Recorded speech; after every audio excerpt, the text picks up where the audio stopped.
دوستو السلام علیکم۔ آج کی اس نشست میں انشاءاللہ ہم سورہ بقرہ کی آیت نمبر 140 اس کا لفظی ترجمہ کریں گے اور اس پہ تھوڑی سی بات کریں گے، ساتھ میں آیت نمبر 141 چونکہ وہ بھی اس کے ساتھ ہی شامل ہے تو اس کا بھی ساتھ میں لفظی ترجمہ کریں گے۔ تو چلو شروع کرتے ہیں دوستو۔ بسم اللہ الرحمن الرحیم۔ ان تقولون ان ابراہیم و اسماعیل و اسحاق و یعقوب والاسباط کانوا ہودن او نصارا۔ ان تقولون کیا تم کہتے ہو کہ ان ابراہیم و اسماعیل کہ ابراہیم اور اسماعیل و اسحاق اور اسحاق و یعقوب اور یعقوب والاسباط اور اس کی اولاد کانو ہودن او نصارا، کانو تھے، ہودن یہودی، او اور نصارا نصرانی یعنی عیسائی۔ کیا تم کہتے ہو، کیا تم یہ دعویٰ رکھتے ہو، کیا تم یہ کہتے ہو کہ ابراہیم علیہ السلام، ابراہیم علیہ السلام ہو گیا، پھر اس کا بیٹا اسماعیل علیہ السلام، اور ابراہیم علیہ السلام کا دوسرا بیٹا اسحاق علیہ السلام، اور پھر اسحاق علیہ السلام کے بیٹا حضرت یعقوب علیہ السلام، اور پھر حضرت یعقوب علیہ السلام کے بیٹے یا اولاد۔ کیا یہ تمہارے کہنے کے مطابق یہ سب یہودی تھے یا عیسائی تھے؟ کل اانتم اعلم، کہہ دو ان سے، یا حضور صلی اللہ علیہ وآلہ وسلم سے کہا جا رہا ہے، اللہ تعالیٰ اس سے کہتے کہ کہہ دو ان سے کہ تم جانتے ہو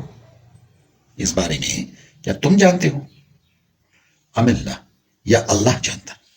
یعنی ہماری عمر کتنی ہوگی یار، زیادہ سے زیادہ ہو جائے 1000 سال، 1100 سال، چلو یار 1500 سال ہو جائے، مگر اللہ تعالیٰ تو ازل سے ہے، ابد تک رہے گا، وہ رہے گا، وہی تو سارا کھیل ہے ان کا، تو کیا اس سے زیادہ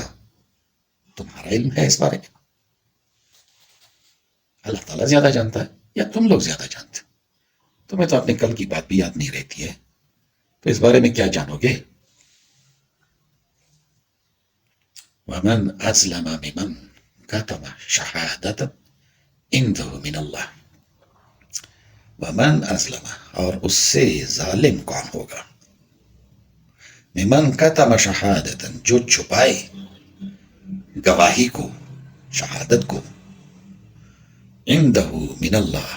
اپنے پاس، یعنی شہادت کو اپنے دل کی گہرائیوں میں چھپا دے، اپنے پاس وہ چھپا دے، جب کیا من اللہ، اللہ سے، اس اللہ سے وہ شہادت چھپا رہا ہے جس نے اس کو گواہ بنایا، تو اس سے وہ شہادت چھپا رہا ہے۔ اللہ تعالیٰ چاہتا ہے جب وہ کسی کو کسی کے اوپر گواہ بناتا ہے تو اللہ تعالیٰ چاہتا ہے کہ یہ شخص بغیر کسی کے ڈرے، یہ چاہے اس کی جان جائے، چاہے اس کی گردن جائے، چاہے جو کچھ بھی ہو،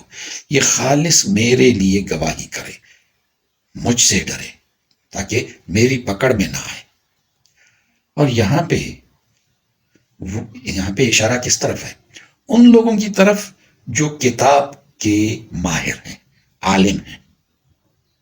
ان کی طرف اشارہ ہے کہ بھئی تمہاری کتاب میں تو صاف آیا ہے، یہ ساری کہانی تو تمہاری کتابوں میں گزر چکی ہے، اب تم اگر گواہی کو چھپاتے ہو، گواہی کیا؟ یہی کہ حضرت محمد صلی اللہ علیہ وآلہ وسلم یہ آخری نبی ہیں، سچے ہیں، ہمارے کو اس کی اطلاع دی گئی ہے، کتابوں میں اس کی اطلاع دی گئی ہے، نشانیاں پوری فٹ آ رہی ہیں۔ اگر یہ گواہی جو کتاب کے عالم ہو کر کے تمہارے پاس پہنچی ہے اور تم لوگ اس گواہی کو چھپا رہے ہو، تو تم لوگوں سے بڑا ظالم کون ہو سکتا ہے؟ وَمَا اللَّهُ بِغَافِلٍ عَمَّا تَعْمَلُونَ، اور اللہ تعالیٰ غافل نہیں ہے، اسے تو نہ اونگ آتی ہے نہ نیند آتی ہے،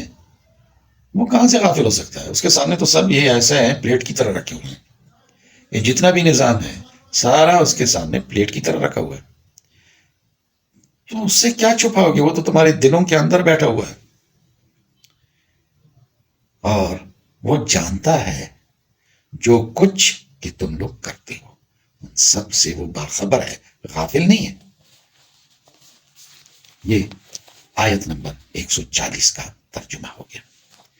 اور تھوڑی سی اس کی تشریح بھی ہو گئی۔ اب آگے آیت نمبر 141، 141، تلک امت قد خلت، تلک امت، وہ ایک امت تھی، یعنی وہ لوگ تھے جو گزر چکے، وہ ایک امت تھی جو گزر چکی، تلک امت، وہ امت تھی، قد خلت، جو تحقیق گزر چکی، لہا ما کسبت، ان کے لیے وہی ہے جو انہوں نے کیا، جو انہوں نے کمایا، لہا ما کسبت، ان کے لیے وہی ہے جو انہوں نے کمایا، وَلَكُمْ مَا كَسَبْتُمْ، اور تمہارے لیے وہ جو تم کما رہے ہو، یہ ہر پیڑھی کا یہی ہے، جو گزر چکے ان کے اعمال چھوٹوں پہ نہیں ہے کہ ان سے پوچھ گچھ کی جائے، ہاں بڑوں سے پوچھ گچھ ہو سکتی ہے کہ تم نے اپنے چھوٹوں کو کیا سکھایا، مگر چھوٹوں سے کیا پوچھ گچھ، ان کے لیے وہی اعمال ہیں جو گزر چکے ہیں، جو انہوں نے کمایا، اور جو تم لوگ کر رہے ہو، جو کمائی تم لوگ کر رہے ہو، وہ تمہارے لیے ہے، وَلَا تَسْأَلُونَ، وَلَا تُسْأَلُونَ، اور نہیں سوال کیا جائے گا، نہیں پوچھا جائے گا، عَمَا كَانُوا يَعْمَلُونَ، عَمَا اس کے بارے میں، کانو تھے، یعملون جو وہ کرتے، یعنی تمہارے باپ دادا جو کرتے تھے اس کا سوال تم سے نہیں کیا جائے گا، یا حضور صلی اللہ علیہ وآلہ وسلم سے یہ بھی کہا جا رہا ہے کہ جو کچھ یہ لوگ کر رہے ہیں تمہارا کام صرف یہ ہے کہ انہیں بتا دو، آپ کا کام، آپ صلی اللہ علیہ وآلہ وسلم کا کام صرف اتنا ہے کہ انہیں بتا دو، حق کا راستہ دکھا دو، باقی آپ سے ان کے بارے میں کوئی پوچھ گچھ نہیں ہے کہ یہ لوگ کیوں گئے جہنم میں، کیوں گئے، ان کے اپنے اعمال۔ اس سے پہلے بھی جو ہیں ابراہیم علیہ السلام، اسماعیل علیہ السلام، اسحاق علیہ السلام، یعقوب علیہ السلام اور ان کی اولاد، اس کے بارے میں پچھلی آیتوں میں گزر چکا ہے کہ وہ اسلام پہ تھے، ان کا دین اسلام تھا، وہ ایک ہی راستہ بتا رہے تھے لوگوں کو کہ اے لوگو لا الہ الا اللہ کہہ دو، یعنی اللہ کے سوا کوئی معبود نہیں، اس کی شہادت، اس پہ گواہ بن جاؤ اور اس پہ زندگی گزارو تو تم کامیاب ہو جاؤ گے۔ اب بھی یہی پیغام ہے سب کے لیے،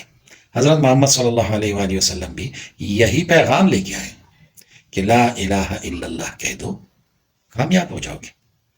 اسی پہ زندگی گزارو، اللہ کے سوا کسی کے سامنے سر نہیں جھکاؤ، اللہ کے سوا کسی کو اپنا اللہ نہ بناؤ، کسی کو دینے والا نہ بناؤ، کسی کے آگے نہ گڑ گڑاؤ، کسی کے حکم کے آگے سر نہ جھکاؤ سوائے اللہ کے، اور اللہ کے احکام بکھرے پڑے ہیں قرآن مجید میں، احادیث میں، کہ اللہ کے احکام کیا کیا ہیں، کہاں کہاں سے وہ منع کر رہا ہے، کہاں کہاں وہ آپ کو حکم دے رہا ہے کہ ایسا کرو، ویسا ہی کرو، آپ سے کوئی پوچھ گچھ نہیں ہوگی کہ آپ کے بڑوں نے کیا کیا، اور ہاں تمہارے جو اعمال ہیں تم کیا کر سکتے ہو، تم کیا کر رہے ہو، ان کی پوچھ گچھ ہوگی تمہارے سے۔